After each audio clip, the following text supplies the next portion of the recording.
Байыркың өнөр өчпөгөн, басынған сайын көктөгөн, илгеркиң өнөр өчпөгөн, ийилген кезде көктөгөн. Арбаңыздар урматтуу телекөрөрмандар, Чактыш маданий көрсөтүүсү назарыңыздарда биз менен бирге болуңуздар. Быйыл Республикалык айтыш коомдук фондуна 20 жыл толуп отурат. Андыктан биздин студиябызга келген конокторду тааныштыра кетели. Кыргыз Республикасынын маданиятына эмгек сиңирген ишмер Токтогул Сатылганов атындагы мамлекеттик сыйлыктын ээси, Айтыш коомдук фондунун негиздөөчүсү Садык Шеняз агабыз келип отурат. Ошондой эле Республикалык Айтыш коомдук фондунун тең төрагасы Төкмө акын Асылбек Маратов келип отурат. Урматтуу коноктор, биздин студиябызга куш келипсиздер демекчибиз. Быйылкы жыл өзгөчө жылдардан болуп атат десек жаңылышпайбыз. Себеби кыргыздын наркын, кыргыздын салтын, кыргыздын баркын көтөрүп жүргөн бул айтыш өнөрү. Мына ошол айтыш өнөрүнүн ичинде бир кезекте акындар жок болуп кетет деген убакта дагы Союз мезгилинде 4 эле акын калды деген убакта эгемендүүлүк келип, кыргыздын желеги желбиреп, туусу бийик көтөрүлгөндөн баштап, ал убакта дагы заман башында кыйынчылык болуп, акындар ар кайсы жерде тентип калган убактарда мына Республикалык Айтыш коомдук фонду түзүлгөн. Билинбей олтуруп, бул 20 жашка толуп калыптыр мына Айтыш коомдук фонду дагы. Андыктан Садык ага дегенде эле ошол алгачкы жол, ошол барактан баштайлы, китептин барагын ачканда дагы баягы сөз башы дейт го. Сөз башын биз ушул Айтыш коомдук фонду кандай түзүлдү эле, идея кандай келди эле, деги эле кандай болуп башталды эле дегенден биздин телекөрөрмандарга баштасак. Негизи эле айтыш өнөрүнө мен кызыгам, аны билесиңер, силер билесиңер.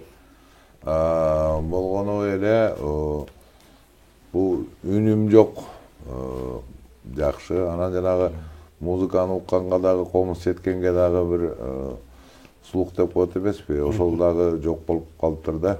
Анан аябай менин арманым акын болбой калганым болуп. Жүргөм бала кезден баштап манас айтчок. Акындардын ырларын үзбөй угар элем. Ошол кезде Эстекем, Замикем, Тууганбай, Ашыралы, Айталиев агаларыбыз. Мен үчүн алар бир жомоктогу каармандардай сезилчү. Радиодон билесиңер, бала кезде коп коюп, ой, Замирбекер деп атат, Тиштангыла, эстебес кыз жигиттер деп атат, уккыла деп угуп отурарлык эле тамшанып. Анан эс тартып калганда шаарга келип окуп жүрүп, анан кийин анда дагы ушул айтыштарды, анын үстүнө атам комуз жеткендикке байланыштуу кээде акындардын көбүн эсе могу Токоң менен Ысмайылдын айтышынан көп айтып калчу. Кызыктуу жерлерин. Ошол кезде өзү да ошол катышып көрчү экен ошону. Андан кийин жүрүп мына 98-жылдары Абдулла Нуралиев менен жакыныраактан таанышып, анан Абдулла Нуралиев менен өзүмө да жагып, анткени Абдулла Нуралиев менин оюмча деги эле бул сөз жаатындагы көркөм өнөр сөз айтып бергенде номер 1 адам катары эсептейм мен ал кишиничи. Анткени мен андан кийин да Эстекем менен деле көп жүрдүм, Тукан менен, Ашыкем менен көп жүрдүм. Далай деген мен деген тилинен чыккан чечендерди уктум. Далай саясатчылардын сөздөрүн уктум. Бирок Абдулла бир ээргип бир нерсе айтып бергенде, Абдулладай чечен, Абдулладай көркөм сөз өнөрүн ушундай аздектеп, ушундай кынабына келтирип, интонациясын туура жерге коюп, көтөр жерге үндү көтөрө салып, ылдый чүргөндө ылдый чүрө салып, токтоочу жерде токтоп, шыр кеткен жерде шыр кеткен бул Абдулда. Менин дагы сөзмөрлүк өнөрүмө Абдулланын дагы ушул көп ойноду рол, Абдулла менен жүргөнүм, Нуралиев менен. Анан ошо Абдулланы менен жүрүп, кошо жүрүп, Абдулланын сөзүн угуп, машырланып жүрүп, анан ошо Абыкем көп айтат. Садык ушундай болуп акындарды башын кош керек. Менде деле ошол ой жүрөт. Ошентип ойлоп коем. Анын үстүнө жанагы мамлекеттин ошол кезде кыргыз тилине болгон мындайча айтканда мамилеси солгун болчу да, анча эмес болчу. Анткени баарыбыз анда баягы Советтер Союзу урап, ачка билесиздер, ачка калды да. Кыйынчылык. Баары сары чака дегенде айнан кубалап ошону иштеп жүргөн убагы болуп калды да. Азыркыдай фонддор жок ал кезде билесиңер, эч кандай бир бардыгы тыйын кубалап бизнес кылып бир тыйындын үстүнө бир тыйын кошуп жүргөн убагы анан бул көркөм өнөр айтыш жагы калчудай сезилди таптакыр эле. Бул бир эсе болсо бир эсе жанагы Абдулланын айтканы ушундай ачалы деп. Анан бир чакан айтыш болуп калды эсимде. 2000-жылдар болсо керек. Богу тарых музейинде. Ошондо акындар айтышып атат, жаш акындар айтышып атат. Анча-мынча таанышып калганбыз акындар менен баягы Абдулда айтып, башка жерден жолугуп. Анан кийин ушул жерде Рахматулла менен Эрмек казактын акыны айтышып калды. Анан Рахматулла ал Эрмек деген казактын акыны бул Казакстандан ал кезде бул айтышы жолго коюлуп, байгелер сайылып, Волга утуп алып, ал кезде Волга машина сайды деген. Анан Рахматулла муну угуп калган экен, Рахматулла акынга чыкканда, айтышка чыкканда, жанантип ырдап атпайбы? Ой, сен буржуйсуң, Волгаң бар экен, анан тигиндей мындай деп ырдады эле, Эрмек акын жооп кайтарып калды. Бар болсо бүтүн дүйнөң колдо турар, корооңдо бир-экиден Волга турар. Кыргыздын акындары жылаңайлап, кол булгап ала кет деп жолдо турар деп. Мына ушул сөз эле мен башкасына кандай билбейм, мага бирөө барткан менен эле башка ургандай болду ушул сөзчү. Ушунчалык кордук сөз.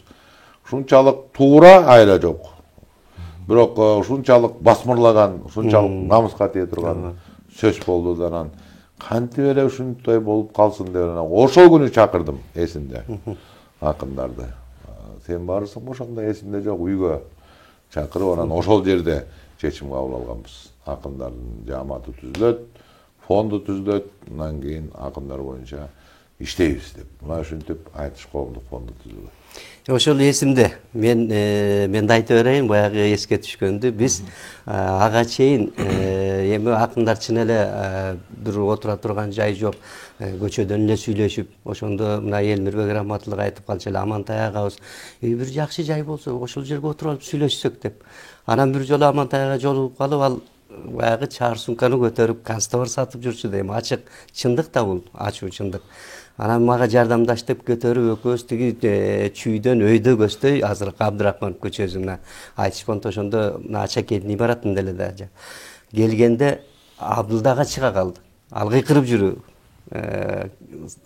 муну алгыла, тигин алгыла деп. Анан Абдылдага чыгып, кандайдыр учурашып калды. Анан арттан сиз чыктыңыз, биз тааныбайбыз да. Сүрдү кандай киши, Амантайга демеди, бул ким экен деп коет мага кайра. Анан эле киргиле баскыла деп анан экинчи кабатка чыгып көтөрүлүп чыгып ошол жерде сүйлөшүп, эң башында 3-күнү саат 3-тө жолукмай деп айткансыз да. Келгиле чакыргыла акындарды деп. Ошол жанагы кабинетиңизде 3-күнү 3-тө башталды жолугуу. Улам чакырып тигин.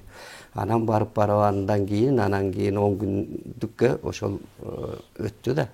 Анан ошол үйүңүзгө чакырып ошол жерде анан кол коюлуп дегендей басылып анан башталды айтыш фонд баш.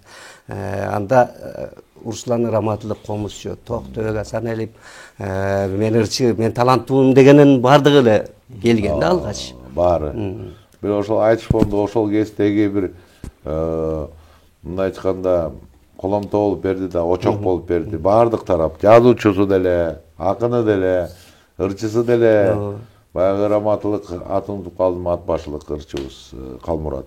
Калмурат. Ал аккордеончуларынын баары жаштар экен да азыр карасам. Ошондой жай истеп, ошондой бир терек истеп, ошондой бир шам истеп, ошондой бир от истеп жүргөн жаштар экен да, ошол чогулдук да ошолордун баары. Ошондо таң атканча сүйлөшүп, таң атырар элек маданиятты сүйлөшүп, анын кандай жолдорун, кантип өстүрүш жолдорун, анан ар кимдин ою биригип келип анан айтышты, ушул бүгүнкү деңгээлге алып чыгып, айтыш өнөрүн ЮНЕСКОга таанытып, шедевр кылып, караңызчы. Кандай сонун, бул жерде биздин улуу агабыз Бексултан Жакиев агабыздын эмгегин айтып кетпесек болбойт. Атайын долбоор жазып, анын артынан айтыш практикалык жумуштарын аткарып, мына биргелешип ушул өнөрдү бүткүл адамзаттын шедеври кылып тааныттык. Бүткүл адамзаттын шедеври болуп таанылды. Мына ошол кезде сиз айткандай чын эле мен таланттуумун дегендин баары эң алгач эми мындай чыгармачыл имарат биринчи ушул айтыш фондунан болду да. Манасчылардын бардыгы. Андан кийин анан Манас мурасандан кийин түптөлдү. Айтыш фильм, Калемгер мына ошонун ичинде башталды да.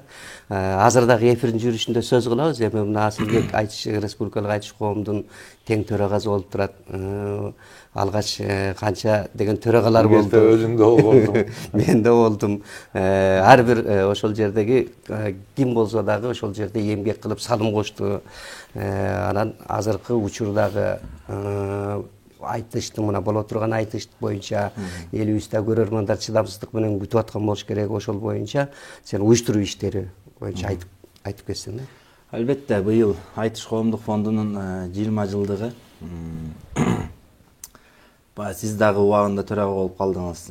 Айтыш коомдук фондунун баягы түзүлгөндөн кийин биринчи 5 жылдыгы аябай эмгек менен оор кыйналышта өткөн экен. Ошо маалдагы сиз төрага болуп калдыңыз. Элмирбек байке, Садык байке, Абдулла байке, анан кийин Азамат байке төрага болуп калды. Шайырбек байке болду. Анан мен ойлоп коем, мен ушу айтыш коомдук фонду түзүлүп, бутуна туруп, даяр оокатка келип төрага болуп калган сыяктуу сезилет. Ошондон бери эл аралык айтышыбыз 20 жылдын ичинде быйыл өткөрөбүз, Кудай буйрса. 15-нчи эл аралык айтыш болот. Республикалык айтыштарга саны жетпейт. Республикалык айтыш саналбайт. Анткени жылына 2ден болуп кетет. Быйыл да ошо айтыш коомдук фондунун 20 жылдыгына карата, Тоголок Молдо атабыздын 160 жылдыгына карата 27-28 мартта республикалык айтыш болгон турат. Айтыштын тандоо туру бүгүн өтүп атат 27-синде, эртең 28 мартта филармонияда финалдык бөлүгү болот. Эфирден пайдаланып баарыңыздарды чакырып кетем. Байге фонду 1 миллион сом, башкы айтыш коомдук фонду жана башкы шериктеш Жекешкер Мирбек Райымов деген агабызга, Садык Шерниязов агаларыбызга ыраазычылык билдирип кетебиз. Ушул кишилер бар, айтыш өтүп атат. Ушул кишилер бар, акындар өсүп атат. Ушундай кишилер дагы көп болсо экен деп тилейбиз, Кудай буйрса. Айтышты, манасты, улуттук өнөрдү колдоп берген. Ошол эфириңиздерден пайдаланып, эртең саат 5-те филармонияда элдин баарын күтөбүз, Кудай буйрса. Кызык айтыш болот деген ишеничтебиз. Республикабыздын бардык аймактарынан келип атышат акындар, келишти. Келип бүгүн тандоо туруп жүрүп атат. Анан мына баягы кызыккан эл билетти каяктан алат, билет калдыбы? Билеттерде филармониянын кассасында сатылып атат. Билеттер кенен эле барып ала берсеңиздер болот. Жакшы, Садык ага, эми негизинен айтыш фондунун ичинде бир кезекте баягы түптөлүп, жаңы тамтаңдап аткан кезде ар бир нерсенин өзүнүн жолго коюлганча кыйынчылыгы бар да. Ошол жерде мына сиз өзүңүз баш болуп, Элмирбек досубуз каш болуп, ошол жерде канча деген күн-түн эмгектер болду. Ал ортодо акындардын баарын чакыралы деп Амантай агага ырды жастырып, Талант Сарбаевка компьютерге бастырып, чайкама деген гезит чыгарып, аны дагы чыгарып, Бишкек, вечерний Бишкектин жанына барып олтуруп дегендей ал күндөр дагы өттү. Эртең менен саат 5-те туруп алып. 5-те туруп, таң атпай. Чайкама, ошол чайкама чоң, жакшы, ийгиликтүү нерсе болду. Бирок эл жанагы көөнө сөздөрдү, кыйын сөздөрдү окугусу келбей деген, алар жанагы та алма бат сат чала дегендерди окугусу келет экен. Бирок 1 жыл чыкты, чайкама. 1 жыл чыкты, 1 жыл чайкама гезити чыгып турду. Аны да кылдык го. Чайкама чыгып аткан маалда дагы кызыктар, сиз Элмирбек байке, Амантай байкелер отуруп чайкамада кроссворду бар экен да, кроссворд түзөткөнсүздөр. Анан бир маалда гезит чыгып кетип баратабыз дейт. Кроссвордго жообу да жазылган, немеси да жазылган, баары толтурулган. Жоо менен чыгып кетти. Ушундай да кызыктар болгон. Жоо менен чыгып, биз болсо Садык байке урушуп атат. Эмне деген буну карачы деп. Анан экөөбүз, Элмир экөөбүз нары бул жакта чоң бөлмө акындар 10 күндүктө айтышкан жер бар. Отурабыз экөөбүз, диван бар. Эмне кылалы? Кетели, болбойт экен, кызып койду бизди, кетиш керек. Акын деген эркин жүрүш керек да дейт.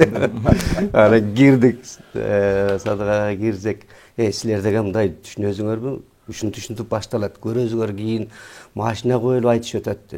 таң калып биз каякта машина коюп айтыш болот. Анан сиз айтып акындар келгенде Амантай агалар көрөсүңөр айт анда мына сиз өзүңүз айтып берсеңиз эң алгачкы күндөрү тарых музейинде өтчү да. Бул айтыш деген тарых эми тарых музейге эле өткөрүп алгыла айтышыңарды дечи эле. Ошол жерде дагы анан акындар мындай болмоюнча эргибейт деп акындардын дагы мемелери бар эле. Оңмогон Амантай келип айтып атпайбы мага бул саке деп анан не болду деп. Эми мен баягы айтышты өстүргөнгө дилгир болуп турган убагымда кайсы жагы болбосо бардыгын пайдаланыш керек. Анын үстүнө жанагы мен өзүм башта строительный бүтүрүп калгандан кийин инженер чагым бар. Технологияларды пайдаланыш керек деген нерсе бар да. Анан Амантай айтып калды. Негизи бир технологияны унутуп атабыз. Эмне технология? Айта кой. Ал болбосо Ал кандай унутуп калабыз? Биз аны биз деген иштетишибиз керек ал технологияны. Тезинен киргизишибиз керек. Бу саке бу акындардын илкому ачылбайт оңой менен. Так, эмне кантип ачабыз? Ачыш керек. Сурап атсам, ачыш керек. Кантип ачат эми чыгып анан ачылып урдабайсыңарбы? Мен кандай кылам? Жок, ача турган ушундай механизмдер бар. Эмне механизмдер? Не, сен укол сайыш керек. Эмне кылыш керек?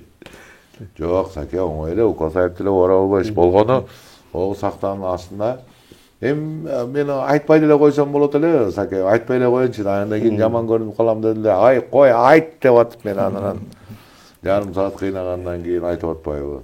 Бул сахнанын астына чыгарында эми чындыгын айтайын саке. 50 грамм, 100 грамм ичип алыш керек.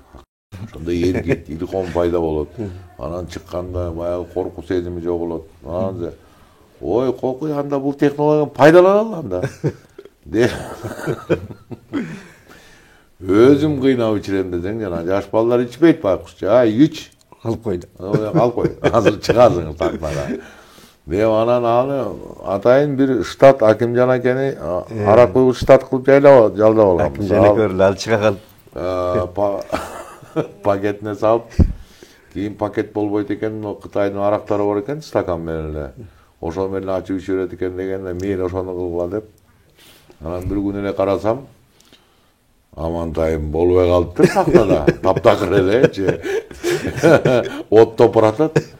Ошондо түшүндүм, таң урайын мени алдап жүргөн турбайбы бул акмак деп. Анан кийин кайта токтоттуруп, тескерисинче 50 грамм иче турган болсоңор сахнага жолобойсуңар деп. Аны да кылдык, карачы. Аны да кылдык. Ал бир жолу ошол айтышы Амантай Кутманалиев деп алып баруучу айтып атат. А киши тигин алган уктап калыптыр да. Ошол жерде уктап атат. Түртүп атса анан чыга калып ошо менен чырдап атат. Ошол ал күндөрдө өттү. Андан кийин эң негизгиси мына Ашыралы атабыз, Туганбай аталарыбыз эмгек эс алуусуна чыгып үйүндө отуруп калганда. Анан айтыш фонд түзүлгөн мына аксакал аталарды ушулардан үлгү алгыла деп анан Садык акабыз чакырып устат кылып койгондон кийин кишилер да жанданып ой деп кечикпей ишке келишип телефон чалышып эмне кылып атасыңар баралыбы дешип кадимкидей бир жашарды да өздөрүнчө. Биздин ошол айтыш фондун эмне үчүн өсүп кеткени ошо аксакалдардын батасы алдык да. Айтыш фонду бир укмуштуудай сонун принципинен түзүлдү да. Бул анткени жаңы бир нерсени түзүп атканда дайыма биринчи кезекте бул прогрессивдүү иш болот да, жерүү менен түзүлөт да. Бир жерип, Советтер Союзунда деле ошол биринчи өнөр ээлери түзүлүп атканда караңгылык деп жерип, ошон үчүн Жеңи жоктун Эшмамбеттин аттары чыкпай келди да. Ошон үчүн. Мындай кандайдыр бир жерүү, бир нерсе менен бөлүп алып, ушундай болуп түзүлөт да жаңы нерселерчи. Бул жерде ушул принципти карманганым, силерге дагы айтып жүргөнүм ошо болду. Жок, аксакалдардын батасын алуу, алардын мындай айтканда этегинен намаз окуу, аларды урматтоо, сыйлоо, ошол традицияны бекем кармагандык үчүн айтыш фондунун жолу болду деп ойлойм да. Бул анткени атадан калган салт. Биз дагы мамлекетти өстүрүүдө аябагандай көп ушинтип келебиз да жаңылуу. Мына карасаңыздар, биз айттык, Акаев айтты, Швейцария болобуз деди. Анан Швейцарияны туурадык.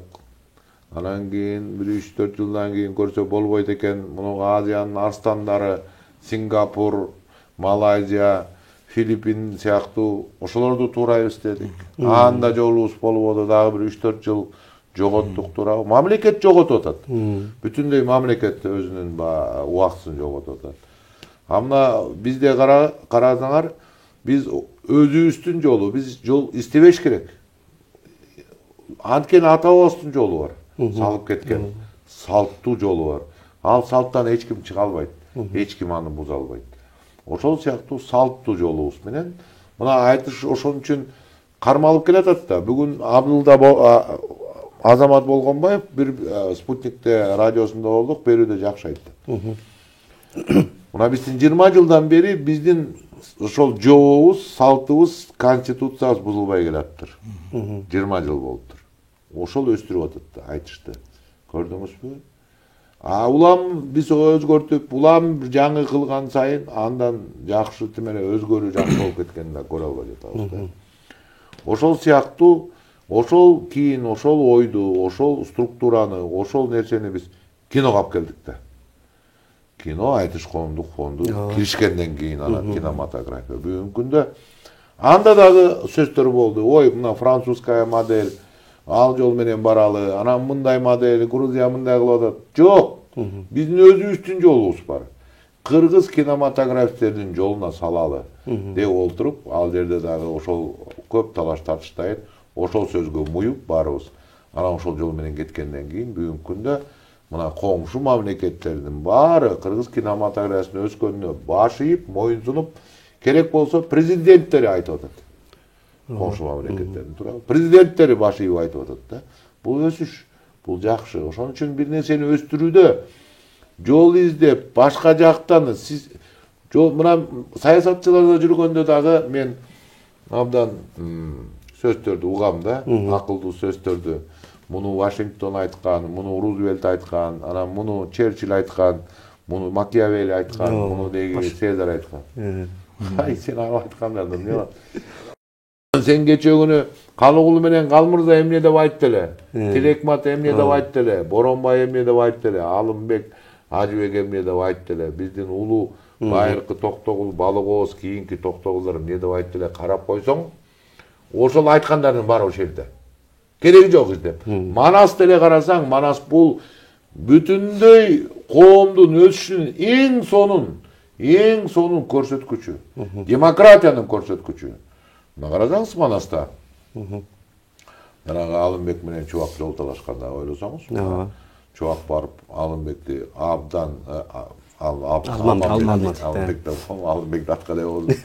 Алмамбетти абдан ооз калгыс сөздөр менен сөгүп, кулсуң, тентеген итсиң деп, анан ушундай кыжырын кайнатып дегени дене боюн солкулдатып ачуусу келгенден анан Алмамбет айтып атпайбы, укпайсыз бул сөзүн. Төрө кыл дедим кимиңди дейт. Төрөң экөөң бирикчи төгөйүм беженин. Кан кыл дедим кимиңди, каның экөөң бирикчи кагайым беженин. Ушундай азыркы убакта болсо, төрдө бешөө жамандап келмек да. Ой, сизди ушинтип айтты депчи. Манас жок болмок дейсиз. Манаста бүтүндөй кантип алып жүрүш керек. Жөнөкөй үйдө адам кантип алып жүрүш керек. Деги жашоодо кантип алып жүрүш керек. Мамлекеттик түзүлүштө кантип алып жүрүш керек. Көп осуяттары бар да. Көрдүңүзбү? Ошол себептен биздин жолубуз, биз өзүбүз иштеп чыккан кыргыздын салтына жарашкан, кыргыздын наркына жарашкан, баскан жолуна жарашкан жол болгон үчүн айтыш коомдук фонду бүгүнкү күнгө жетип 20 жылдык мааракесин белгилеп атат. Мынакей ушул бир кезде Туганбай атабыз ыраазы болуп айтты эле да. Бу Шернияздын балдары кылбаганы калбады депчи. Мен ыраазы болгондо болду. Аны айткандай мен барып айттым. Ой, башкача деле айтсаңыз болбойбу? Негативдүү болуп калып турбойбу? Шернияздын балдары кылбаганы калбады. Биз эмне кылдык сиз? Күлөт Туган. Бул нерседе мына ушул Болот агабыз мына раматылык көпбөрүнү көтөрүп чыкты. Сиз айтыш тарабын калемгер мына айтыш билим Баткен агабыз Манас Мураз. Мындайча айтканда кыргыздын ошол байыртан келаткан түпкү өнөрлөрүнүн улуу мындайча айтканда наркын баркын көтөрдүңүздөр да. Мындайча бул эми бир үй бүлөдөн чыккан, бир атанын балдары ушундай чыгып атканы кандай десек болот. Бул нерседе сыймык дагы бар, сыймыктан аз. Бирок ушуну башка элге, башка үй бүлөлөргө мындай кантсек жетет дагы, кантсек ийгилигин ашырат. Башка үй бүлө дагычы сабак алыш керек. Бул мен мындай ойлор элем да, кичине биз мамлекеттик деңгээлде ойлонсок да, чыныгы ойлонсок. Мисалы, мен 20 жыл, 25 жыл мурун салынган бул жакта новостройка деп коюшуларды карайм да, көрөм. Бир кезде алар карапайым болуп келип, шаардан алып, жетишпеген үй бүлө салды. Ошол жетишпеген философия бизди жүрөгүбүздө калып атат. Эми карасаңыз үйүн 2 этаж, 3 этаж үйлөрү. Канча болот десе сатса, баягы бекер алган жери, бирок $100,000 кем эч ким айтпайт. Бирок короосунун ар жагында, сыртында же тротуары жок, же жолу жок, асфальт жолу жок, чаңдап жатат. Анан, бул жерде кошогоңдо болбойсуңарбы десе, өкмөт жарыш керек дейт. Карасаңыз. Бизде ушул психология калыптанып, бүт жерде өзүм деген психология калыптанып калган үчүн бүтүндөй өкмөт өспөй жатат. Мына биз көрүп атпайсызбы, башка кошуна өлкөлөр бизге жардам берип атат. Мейли эми чоң державалар жардам берсе да эчтеке дебейт элек. Мисалы, Россия болобу, Кытай болобу. Эми коңшу турган Өзбекстан бизге жардам берип атса, буга кубанбаш керек го дейт. Буга кубанбаш керек. Туура.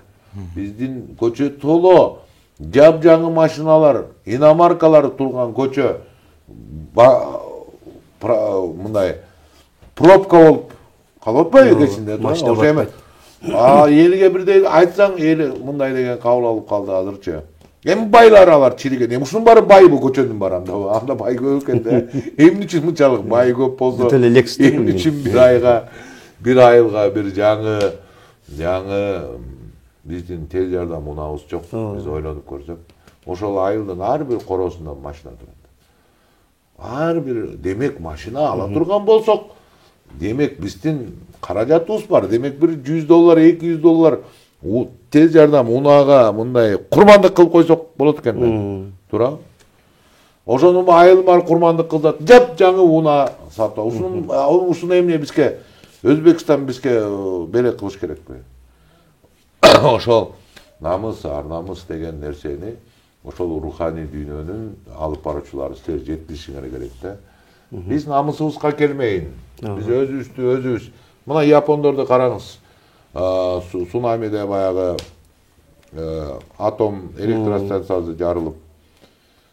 Жардам элдин баары жардам берейин дегенде жардам албай койду, көрдүңүзбү? Ошондой кыйынчылык болсо дагы жардам алышпайт. Анан эми ошо элди караңыз.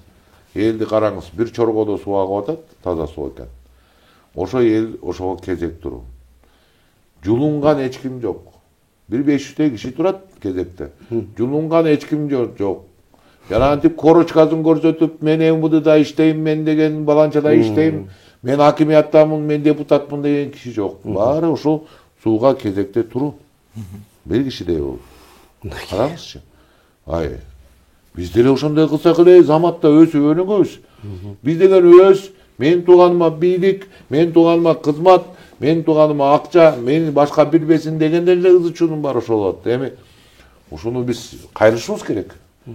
Кудайга шүгүр бирок. Бир кезде айтыш фонду ошол жылдары жалгыз эле фонд болчу. Мындай жардам көрсөткөн маданиятта. Жалгыз эле фонд болчу. Ойлоп көрсөк, мына эстеп көрсөңөр. Эми Кудайга шүгүр ушундай фонддор көбөйүп калды. Эл маданиятка жардам бере баштады. Эл түшүнө баштады. Көптөгөн биздин адамдарыбыз, жарандарыбыз чет өлкөдө иштеп, окуп, билим алып, ошолордун мамлекет түзүшүн көрүп жакшы боло баштады. Ошол нерсеге дагы биздин айтыш коомдук фонду дагы чоң өбөлгө түзүп, чоң кам көрдү десек болот деп ойлойм.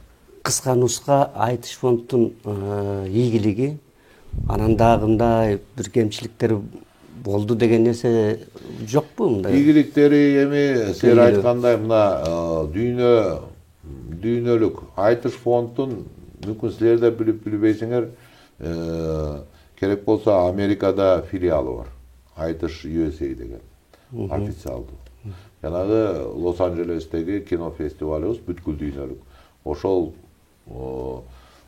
фонддун алдында өтөт да. Көптөгөн фестивалдар, жана мен айтып өткөн Кыргызстан кыска метраждуу, Ак Элдирс болобу, Курман Жандаткан фильм болобу, иши ийгиликтерибиз Арбын Калемгер адабий клубу болобу, канчалаган айтыштар, могу акындардын өсүп чыкканы, киночулардын өсүп чыкканы, жазуучулардын дагы аты болушуна себеп болгону канчалык ийгилик. Алардын айткан 4 сабы канчалык ийгилик, туурабы? Ал эми жетишпеген жагына айта келсем, жанагы нерсе бизде да кыйгап өткөн жок. Жанагы жетишкен жерде бөлүнүү болот экен. Кээде бир бөлүнүүнүн илеби келип калганын мен байкайм акындардын арасында. Топ болуп, жамаат болуп. Бул дагы коомдун, мамлекеттин деги эле өсүштүн бир көрүнүшү, бөлүнүү пайда болот бир аз. Бирок ал айтыш фонду эгерде акыйкаттын башкасын түз кармаса, ал кайта кайрылат. Ошондой процесстер жүрүп атат.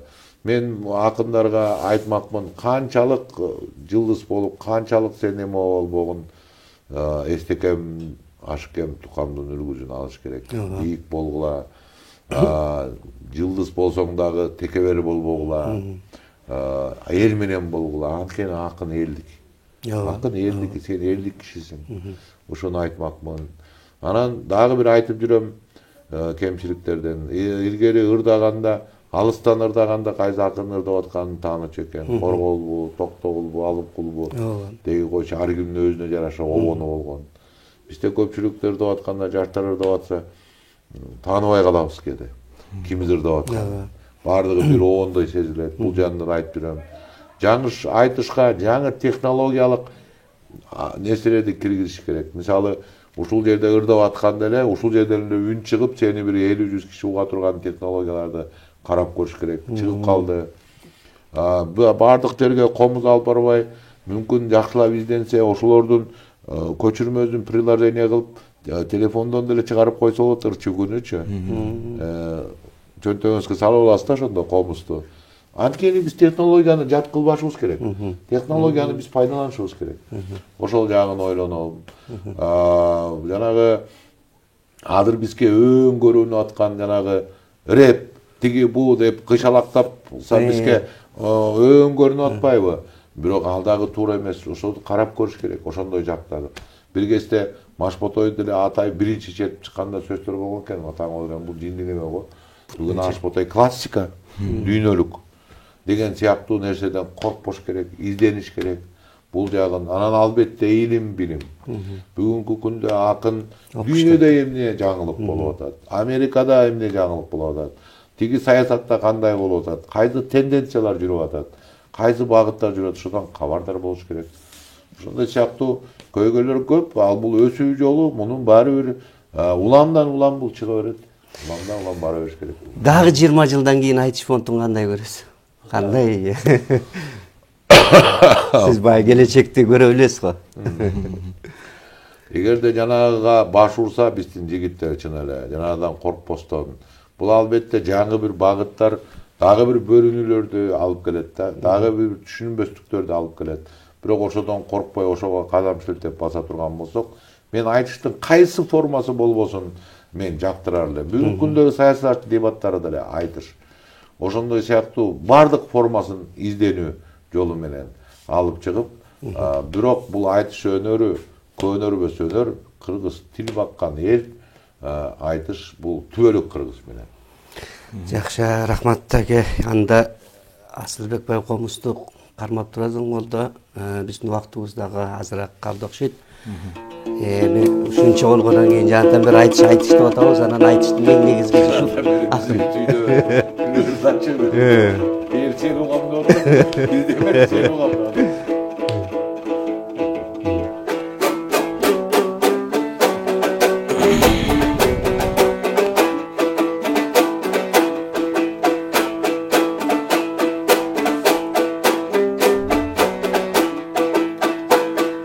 Sadık baykem söylesene şeke saatınız jetebi. Bu vakit bütüp kaldık şeytandan uşunu menen geteli. Ayağından uşuntip sözden ırgan ötölü. Ankenin erteden berin eskerdik Arıstanbek Toktogul kalık menen ötönü. Ankenin aytış koomduk fondubuz 20 yıldan beri karay atkarıp geldin o çoğun cumuş. Negizi tökmakındardın ordu aytış koomduk fondunda teң 2000-ci yıldara tüptölgün aytış fondubuz. Oşol fondun oylasam muna şerini yazsadık tüptögün al ketkin dep cumuştun Elmirbeke jüktögün Şekerbeke jüktögün andan beri karaçın akınдар çıktı cüstögün eң oşondan beri karaça il aralık aytışlar yol bosu respublikalık aytışlar ötüp kele жаткан кез нечендеген akınдар ösüp kele жаткан kez aytır aytış koomduk fondunun hazır kanat butagı jayılıp Al Turgay Kırgız ele deysin bir düğüne göçeyin tanılıp Aytır bu yıl dağı mınakey jakşı bolat жаңылык Erten 28 Mart'ında Kadimki Filarmoniyanın zalında Çoğ aytış bolat halkımda Oşol aytışka barısın çakırıp gelgen çağıbız Elteyer kanal çakırsan aşıgıp gelgen çağıbız Muna Sadık bayken bar bolup bar eken todoy bağыбыз Ankeni madaniyat tarmağın azır koldoğundur az eken Aytır Sadık ağa ıskaraçı koldop gele jatpayбы Alasın tartıp malasın oңdop gele jatpayбы Jakşılıka jaştарды joldop gele jatpayбы Ankeni baş mıyzamın aytıştın 20 yıldan beri karay gebelbey gelgen uaga Olgon tos kolduktarga teңelbey gelgen uaga Emin aytış degen ушундай Көрсök ada saltın Kırgıztın koldoş gerek turbayбы Madaniyatı Kırgıztın manastın har bir uuluna ornoş gerek turbayбы Biz dagı namısыбызды жоготпой нарық туу Кыргыз бололу Салтыбызды жоготпой сапатыбызды жоготпой салттуу Кыргыз бололу Баалаган дүйнөң элдери барктуу Кыргыз бололу Даңазалуң эл Кыргыз биз даңтуу Кыргыз бололу Айтор биз экен биз дүйнөнүн бири келип кеткен коногу Атайын келген соң бир жерде бир экиң ырдап коелу Анткенин айтыш фондтун кезинде Ustaты болып кезінден естебес ақын ырдаған Елдің бары тыңдаған Ашырала тамырдаған Ағайын қалқым тыңдаған Туғанбай ақын ырдаған Турала белім тыңдаған Ошол азал қарлар мына қарача Елмірбек менен Жеңішбек Амантай менен Абдылда Азамат менен Алы Шекербекте ағамдың өстіріп кеткен емес пе Айтыш фондтың төрінде көп жүріп кеткен емес пе Шакирттерін тапташып төктіріп кеткен емес пе Ошондон бери карача азыр ошол залкарлардын шакиртиң устат болгон убагы аны да бийик туялы айтыр эртең мынан айтышка тетигиң ош жалалап баткенден болбосо нарын менен көл жактан айтыр бар келген убагы жашы менен айерге кар келген убагы андан ак калпагы кыргыз келгиле эртең бир айтышты чогуң угалым Мынакей Асылбек айтышыну айттыгыр менен дегеле бир тамаша жакта сиз көп өзүңүз анча мынча залкар саргашка агаларыбызды баш кылып кээде көтөрүп чапчу элеңиз да. Бир ошодо эсте бир жолу катып айттыңыз эле. Ошонуңуз эсиңиздеби? Оңбогон Амантай экөөбүз. Негизи эң айтышканыбыз Элмирбек болду окшойт. Аны менен 12-14 saat айтыштым. Билесиңер, э? Амантай ошондо отурган. Saat 2'de уктап калды. Ал айтыштын себеби эми мен айтыш десе меники баягы жамак сыяктуу баягы үн жок болгондон кийин, бирок ал кезде баягы силерде жаш элеңер, анан Элмирбек келип айтат, Саке могу казактар монтип айтып атат, антип айтып атат. Сен мынтип жооп бербейсиң. Айтып атса. Сен мынтип жооп бер. Дейм, анан ала мынтип атат. Ай, анда сен мынтип жооп бер. Анда бирок айтып, май сен казактын акылын ордачы, мен казак, кыргыздын акылын алайын. Казактын акылын сого берсин. Десем анда тили эле алып алып туруп ушундай бир сокту кыргыздарды. Деп эле кадимки баягы ачуум келип менин комузун жулуп алып, экөөбүз айтышып кирдик. Улам ал жыл болот, улам мен жыл болом, айтышып атабыз. Саат 2-де Амантай уктады.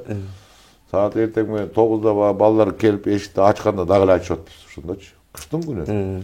Ошондо бер жагы 12-14 саат чамалуу экен да, айланып көрсөм.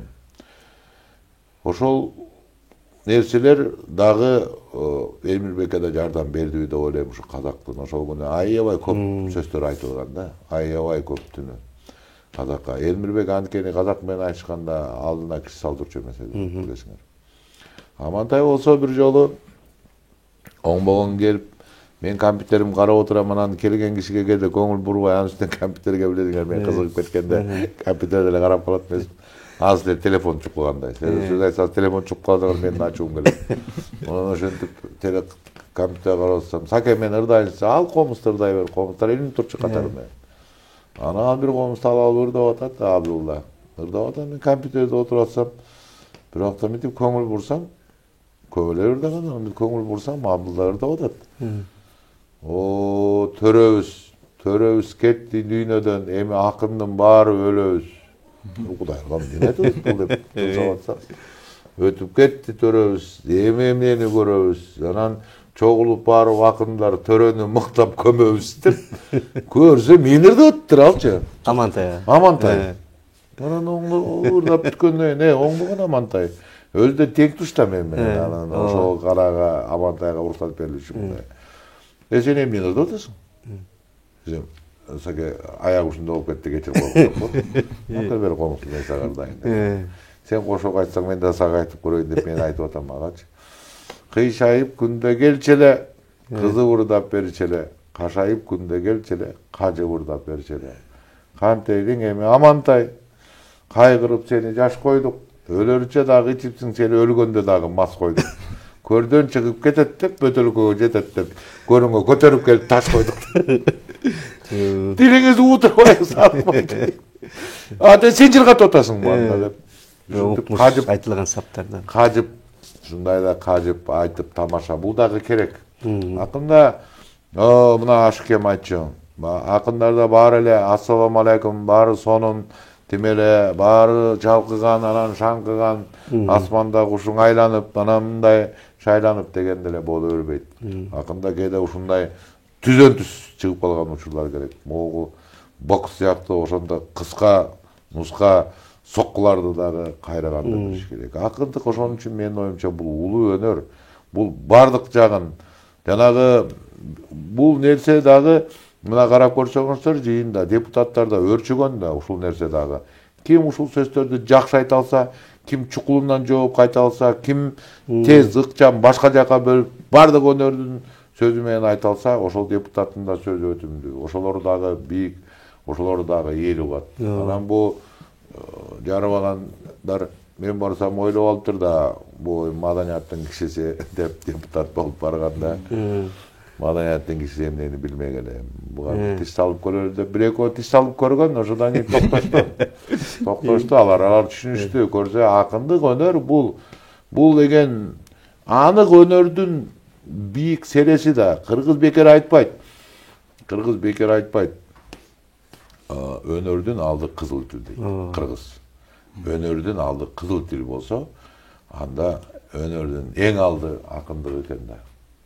Албетте манакчылык улуу өнөр, ал бийик турган өнөр, бирок өнөрдүн алды кызыл тил дегенде ал бөлөгүрөөк айтылган, мааниде айтылган сөз да. Бул тупа-туура акындарга туш келет да. Демек, өнөрдүн алды акындык. Төкмөлүк да. Анан ушундай силер ушундай касиеттүү өнөрдү алып жүрөсүңөр. Бул өнөр баарына келе бербейт. Болбосо 5 миллион Кыргызстандан 500 миң акын болбойт беле, туурабы? Ошо көп болсо бир 15-20 акынды берет экен.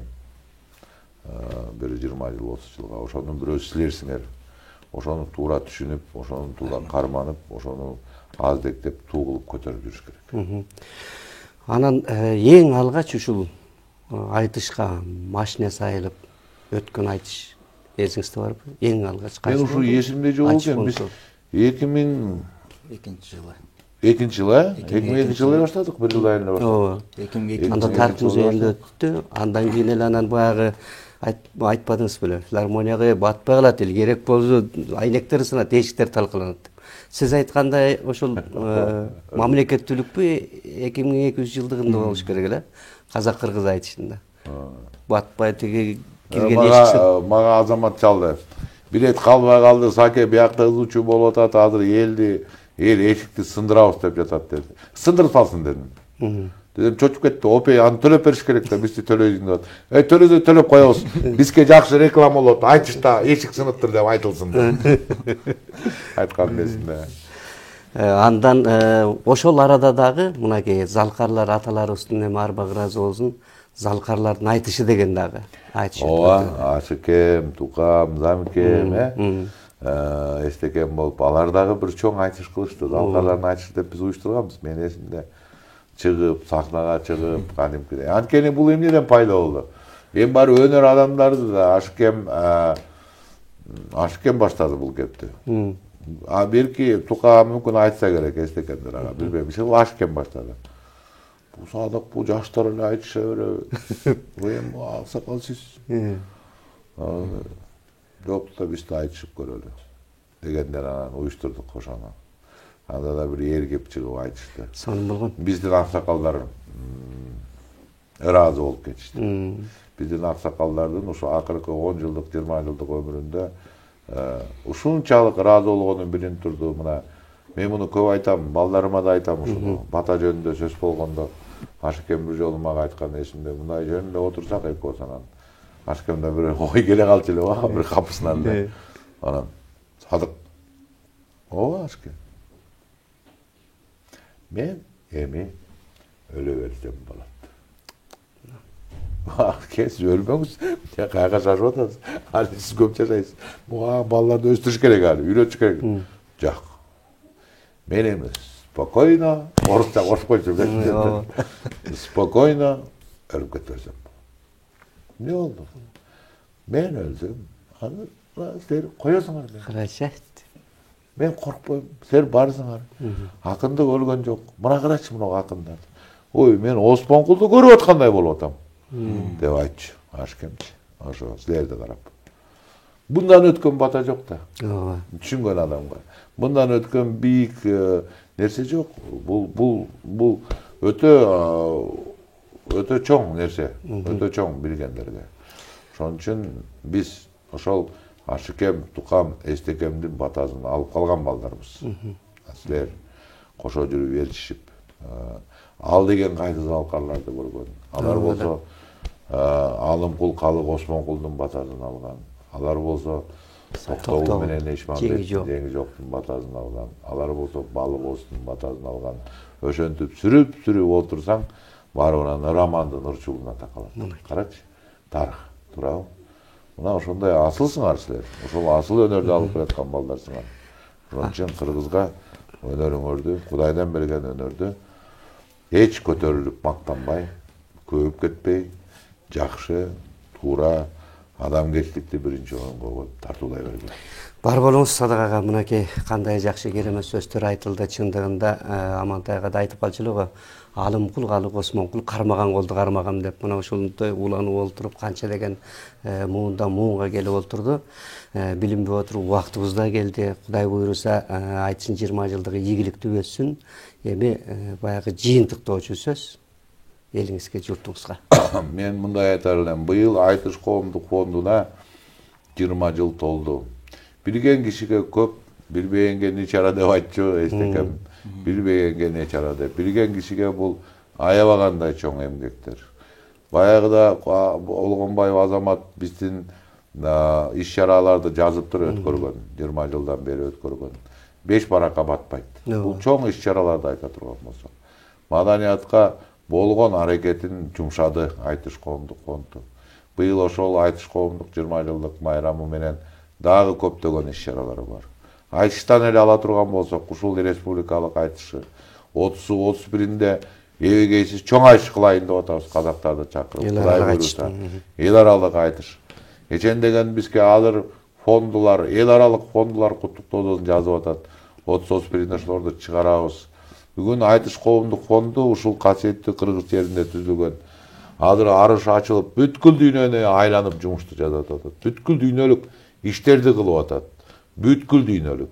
Америкада болобу, Туркияда болобу, Казакстанда болобу, Россияда болобу, башка элдерде болобу. Айтыш коомдук фонду түзгөн айтыш фильм киностудиясынын тарткан фильмдердин кечегүнү сыйлыктарын карап көрсөм, 200ге чамалуу сыйлык алынып, бүтүндөй жер шарынан. Бүтүндөй жер шарынан. Аны бардык өлкө, кайсы Африка, Индия, Австралия, Америка, Европа бардык жерден. Мына ийгиликте ушуну айтса болот деп ойлойм. Мына дүйнөлүк аренага чыгыш деген ушул. Ошону биз дагы билип жоопкерчиликти сезебиз. Биздер менен сиз дагы ушул жылдары, ушул жылы айтыш коомдук фондуна жумуштарына, айтыш коомдук фонду түзүлгөндө 20 жылдык алкагында көптөгөн мааракелер өтөт.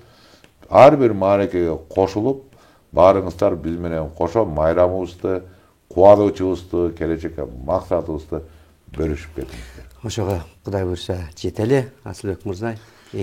Эми быйыл айтыш коомдук фондунун 20 жылдыгы иш-чараларыбыз көп, Кудай буйруса. Мына бүгүн эртең республикалык айтыш болуп атат. Дагы алдыда быйыл жыл бою майрамдалат. Улам жаңылыктарыбызды ушинтип келип эфирлериңизден бөлүшүп элге жарыялап турабыз. Рахмат, бирге майрамдайлы, бар болуңуздар.